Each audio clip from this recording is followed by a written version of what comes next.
Then never come back. Sign the divorce papers before you leave. Faced with my desire to return to my parents' home, my husband hurled insults at me.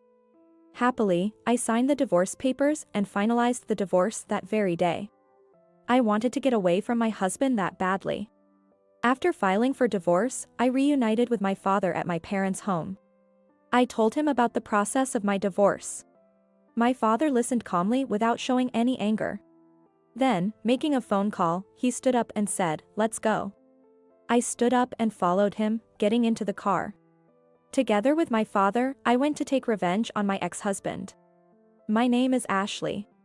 I am a 51-year-old homemaker. I met my husband Mike during our college days, and we got married. Now, he has climbed the corporate ladder and works at a trading company, soon to be promoted to executive vice president. Our married life was never smooth sailing. Well, maybe it was for Mike. But for me, it was like living in hell. Because every day was a struggle. Mike was a man of bravado at home but had a really good public image.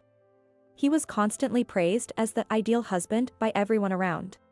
No one seemed to believe the true nature of Mike. It's understandable. Who would think that a person with such a respectable title could be abusive? Even I, before our marriage, didn't notice it. It was impossible for a stranger to see through him. Mike became arrogant at home, and his true nature began to show after our marriage. While we were dating, he was genuinely kind, patiently teaching me things, even when I was incompetent. He was such a considerate person. But after marriage, he became a completely different person. Taking advantage of our marriage, he started treating me as his property. "Hey, what's this awful meal?" "I'm sorry. I thought I had the taste right." Don't make excuses. Just expressing a slight opinion made Mike yell and intimidate me by making loud noises. After a while, I became scared to even voice my opinion to him. If I don't fight back, it'll be fine. I convinced myself and became completely submissive to Mike. I used to have friends, so I tried contacting them for advice. But Mike found out and shut down all communication with them. Mike contacted my friends and managed to cut off my SOS calls by skillfully dodging the issue. "No one but me would bother with someone as incompetent as you. Just quietly do as I say." That's how I ended up being confined in a home that felt like a prison. Any attempt to act was immediately thwarted, and I couldn't seek help from neighbors, let alone friends. Whenever I tried, I was threatened. Do you understand? Who do you think you are living off?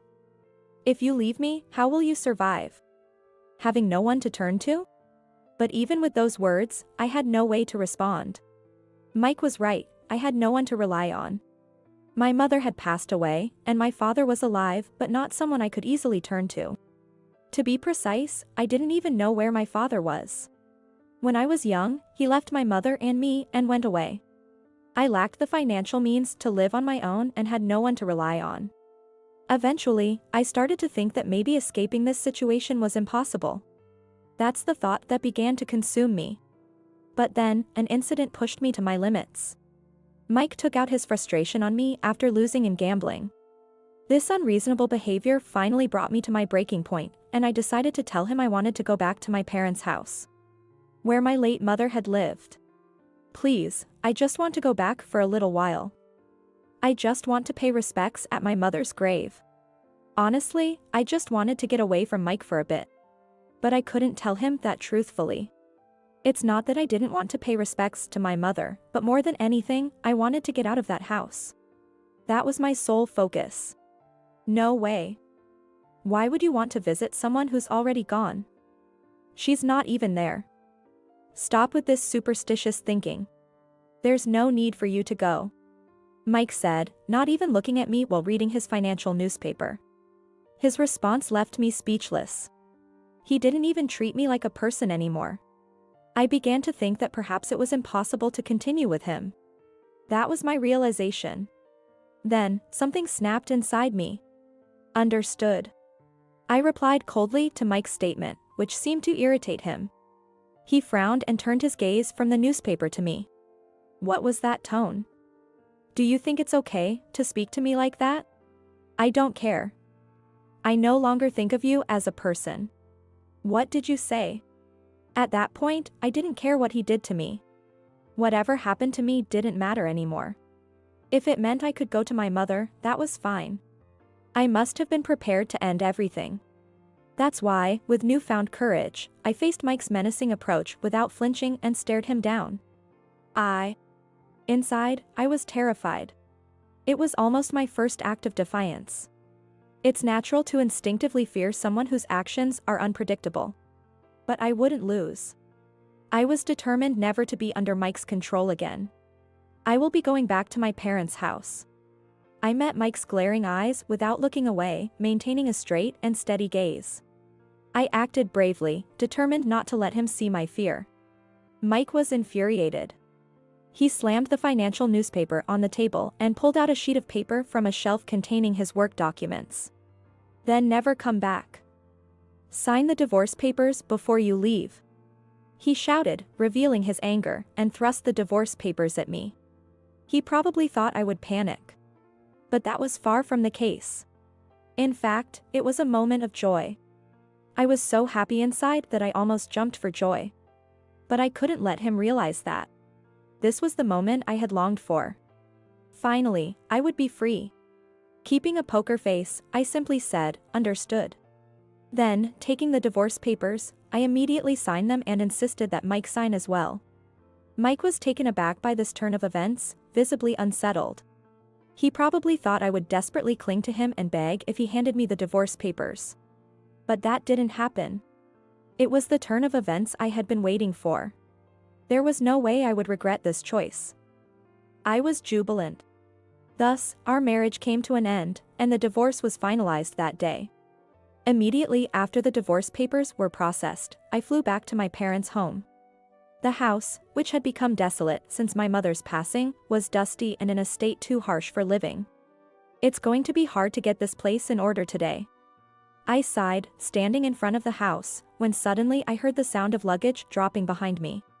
"Oh, are you alive?" Turning around, I saw a gentleman in a white-haired suit standing there. I recognized the figure and began to dig through my memories. But the old man, unconcerned with my confusion, hugged me and wept, saying he had missed me. "I'm so glad. I received news of your death and couldn't stay put. I finally found you. I've always wanted to see you. I'm truly sorry for not being there for you back then." The old man, crying and continuously apologizing while mistaking me for someone else. The strength of his embrace was strong, as if he was confirming my very existence. And with his warmth, memories from my childhood resurfaced. Could it be Dad? My statement must have surprised him.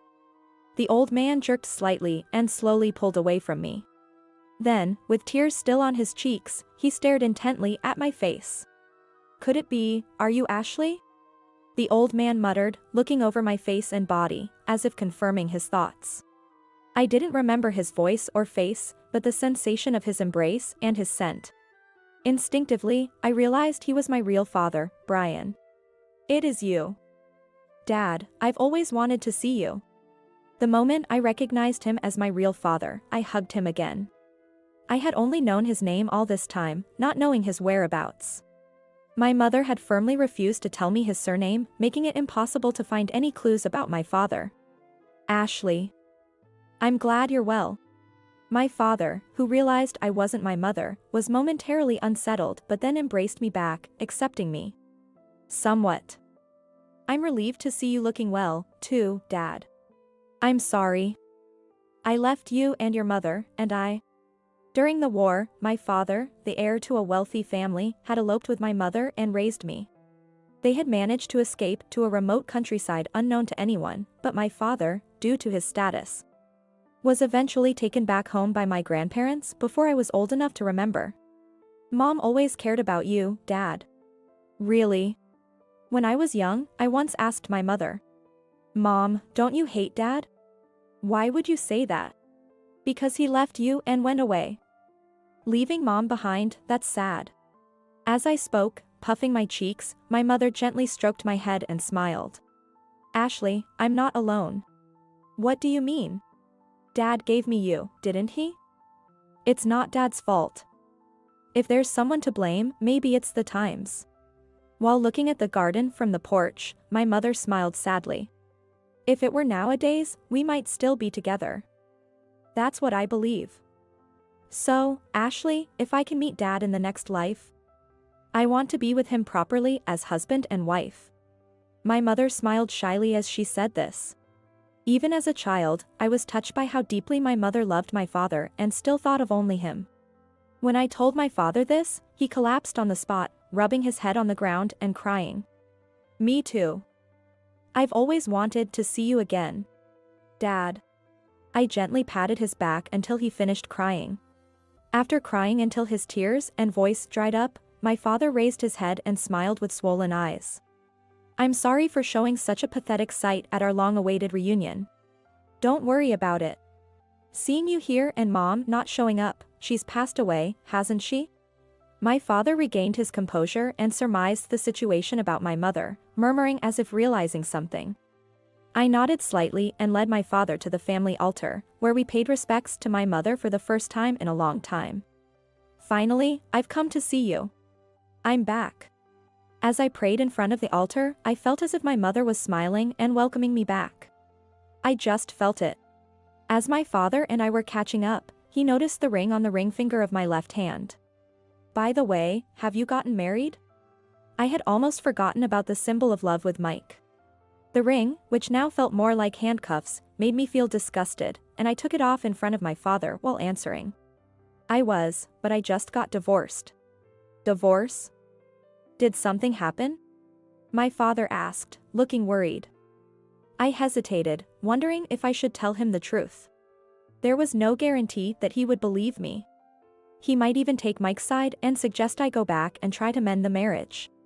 As these anxieties swirled inside me, my father seemed to sense them. He placed his hand on my head, as if to dispel my fears, and gently stroked it. I couldn't do much for your mother, but from now on, I want to protect you. I might be an unreliable father, but can you talk to me? I'm on your side. His warmth and kind words made tears naturally roll down my cheeks. I had no memory of such gentle words during my marriage. It's okay to lean on someone for support. Feeling as though my mother was also pushing me to rely on someone, I decided to tell my father everything about the treatment I had received from Mike. After I finished my story, my father remained silent for a while, not saying anything. Had I made a mistake by speaking up? Regretting my decision and feeling anxious, I was lost in my thoughts. Seeing me like this, my father suddenly stood up, perhaps driven by some thought. Ashley, follow me. Where are we going? Just come. Wait. Without further explanation, my father called for a ride and we both got into the taxi. I had no idea where he was taking me, but he was on the phone with someone. Hello? It's been a while. I need to talk to you about your son. I'm coming home now, can you come over? Thanks. It seemed he had invited someone to his house, but who could it be? My question was soon answered. Long time no see, Jack. It's good to see you too, Brian. And you as well, Ashley. Jack. To my surprise, my father-in-law appeared at my father's house. Why was he here? Did my father and father-in-law know each other? Confused, I watched as my father laughed awkwardly. Sorry, I was a bit irritated after hearing the story and didn't explain the situation properly. Actually, Brian and I are drinking buddies. We met through a mutual friend. I knew he had a daughter, but I never imagined it was Ashley. Both my jovial father-in-law and gentlemanly father laughed heartily. I never imagined these two very different men could be such good friends. Who could have predicted this turn of events? I stared at them in disbelief. Noticing my look, my father cleared his throat. I called Jack here because I wanted to talk about your ex-husband, his son. Something about Mike? What happened, Ashley? Clearly, my father-in-law was unaware of the situation. My father-in-law's eyes sparkled with curiosity as he looked at me, seemingly puzzled. It was difficult to tell him about the divorce, as both he and my mother-in-law were very kind people. But with the support of my father and late mother, I gathered my courage and told them everything. My father-in-law listened quietly until I finished, but then his expression darkened with anger. Did my son really do such things? he asked fiercely, and I stepped back a bit, nodding firmly. Hearing this, my father-in-law looked at my father, seeking confirmation. As my father nodded slowly, my father-in-law's face reddened with anger. Why didn't you consult us sooner? My father-in-law raised his voice in anger. Seeing this, I felt a pang in my heart, wondering if he didn't believe me, but the words he spoke next left me frozen. If you had. I cautiously looked at my father-in-law, wondering if I had misunderstood his words. His face showed a mix of anger and guilt, and he looked at me with concern. Did we seem so unreliable to you? Did you think we would favor our son? I was honestly taken aback by his words. Was he really choosing to believe me, a virtual stranger, over his own son? Wouldn't anyone naturally favor their own child? Why would he do otherwise? My face must have shown my doubts. My father-in-law, looking downcast, spoke to me soothingly. Ever since the day Ashley joined our family as a bride, my wife and I have treated you as our daughter. There's no way we would be biased towards our son. Rely on us more. He placed his hand on my shoulder and looked at me kindly. In that moment, I realized that my father-in-law and father were truly listening to me, and tears streamed down my face uncontrollably. I was overwhelmed with relief and a sense of guilt for not speaking up earlier. I should have spoken up sooner. I should have sought help. I shouldn't have given up. I should have voiced my opinions. Realizing the importance of expressing oneself, I managed to calm down and thanked my father-in-law. Watching me, my father patted my back, and my father-in-law continued to offer comforting words. I thanked my father-in-law again, now more composed. He chuckled modestly, saying, "Oh, stop it," and the three of us were enveloped in a warm atmosphere. Well, shall we give that foolish son of mine a piece of our mind? A piece of mind? Yes. After what he's done to Ashley, he needs to apologize properly, or I won't be satisfied. And so, we decided to confront Mike. However, I didn't want any more direct involvement with him. I didn't even want to call him. Seeing this, my father spoke up, asking my father-in-law to make the call. I'll summon him here. I can't just do nothing as Ashley's father after what she's been through. I'll speak calmly, so don't worry.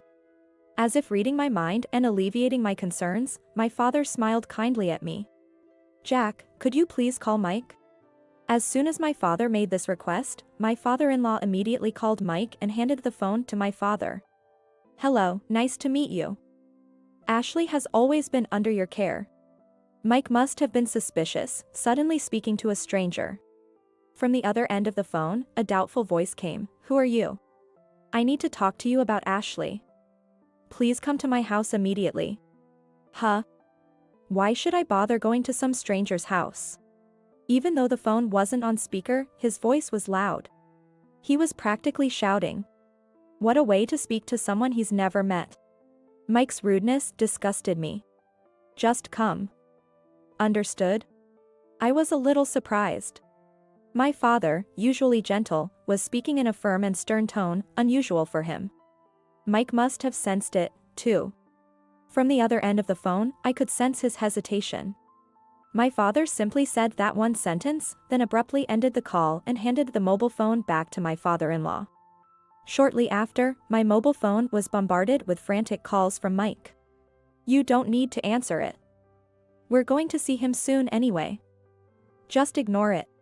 My father instructed, and I obediently turned off my phone. Mike probably didn't have the courage to call back after the earlier conversation. He would prefer to confront me directly, where he could be more assertive. Such tactics were typical of Mike. Understanding his thought process, I sighed in disdain, thinking how pathetic he was. After a while, Mike arrived at my father's house. Presumably, my father-in-law had sent him the location. He barged in, complaining as soon as he entered. What the heck is this all about? Why did you call me to this place? And who was that old man on the phone? Mike burst in, shouting from the moment he entered. His voice was so loud it seemed to echo in my ears, making me wince, but he didn't seem to care. Upon seeing me, he raised his voice even more. Ashley. Why didn't you answer my calls? I called you so many times, and you just hung up. Do you think you can do that to me? My father stepped in front of me protectively as Mike looked like he was about to explode his anger. "What's with you, old man? Move, you're in the way." "I won't move." "Stop speaking to Ashley like that." "Huh? It's none of your business. Don't meddle in family matters." Mike responded with an irritated tone, clicking his tongue. His attitude brought back all my traumatic memories, and I began to tremble in fear.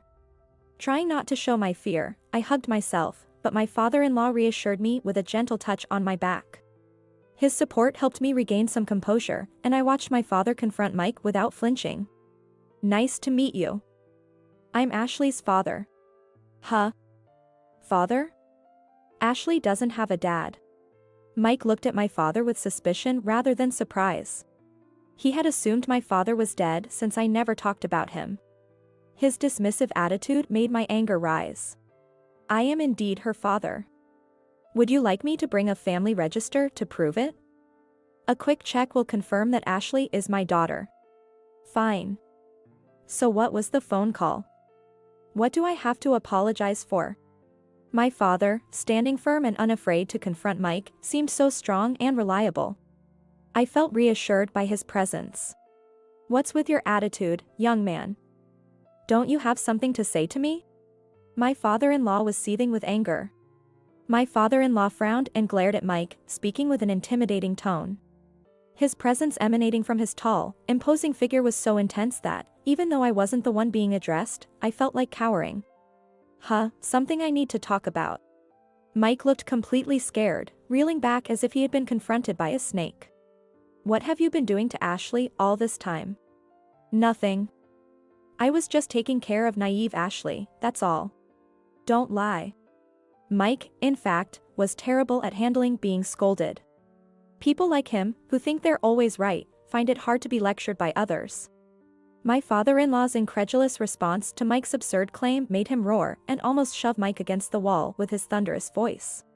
"Eek. Naive.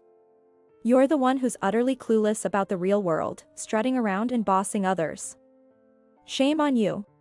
My father-in-law was venting all the frustration I had accumulated. Scared, Mike stumbled backwards and ended up falling onto a sofa behind him. "Listen. Why do you think you're able to strut around at my company?" Actually, Mike was working for my father-in-law's company. It appears that my father-in-law built the company from the ground up and Mike was treated as the successor. "Your work is something any other employee could easily handle. I only promoted you to reduce Ashley's burden, thinking it would be harder for her if you didn't succeed." Shocked by the truth revealed by my father-in-law, I turned to Mike with a look of surprise. I was shocked to hear this, as Mike had always boasted to me that the company can't function without me. This was the reality.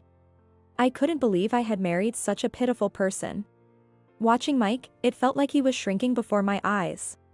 Perhaps I was too lenient in keeping a deluded man like you in the company. "Father, what are you talking about?" "You're fired," my father-in-law declared. Fired? Both Mike and I were shocked by this sudden announcement. At the sudden announcement of his firing, I thought it seemed like a drastic proposal. "It turns out you've been embezzling company funds." I was just thinking I needed to discuss this with Ashley when all this happened. "I have no obligation to overlook your foolish behavior any longer." One after another, Mike's misdeeds were being revealed. The revelation of Mike's misconduct left me in utter disbelief. "Wait. I was wrong, Father. And Ashley. It was all my fault. I didn't appreciate what I had and was stubborn." Finally understanding the gravity of the situation, Mike clung to me, crying and begging for forgiveness in a pitiful state. As I looked down on him, I showed a faint, mocking smile. "Could you please not address me so casually?" Mike must have been surprised by my unusually cold tone. He froze completely, stopping in his tracks and just looking up at me. "We are over. Could you please not address me so familiarly? I would prefer if you didn't touch me at all." "Ashley, what are you saying?" He must have been unable to believe my defiance.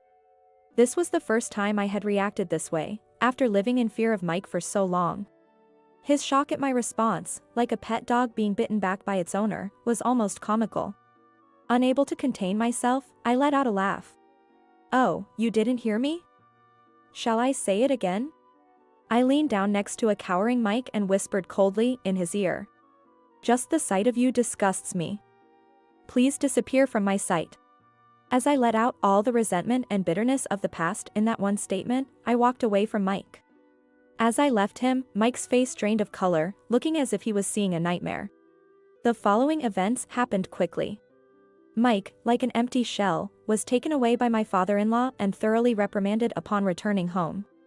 My father and I were astounded by the self-inflicted misfortune that awaited Mike, considering it well-deserved. Thus, I successfully avenged myself against Mike and cut ties with him.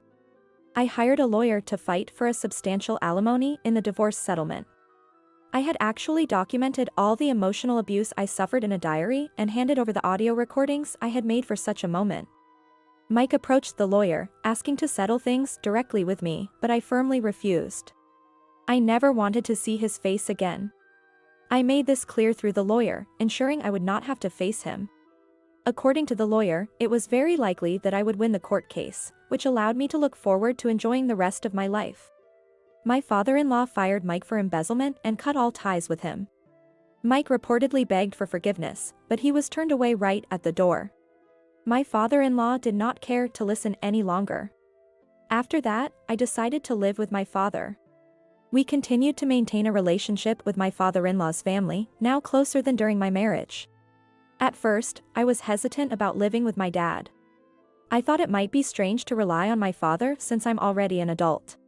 But then my father suggested, "If you're okay with it, why don't you spend the rest of your life with me in your mother's house?" Agreeing to this, my father and I traveled a lot to make up for the time we couldn't spend together before. We traveled not only domestic, but also abroad. We roamed all over the country. I wanted to show my mother, who loved traveling, various beautiful landscapes. So, I always carried her photo with me on our travels.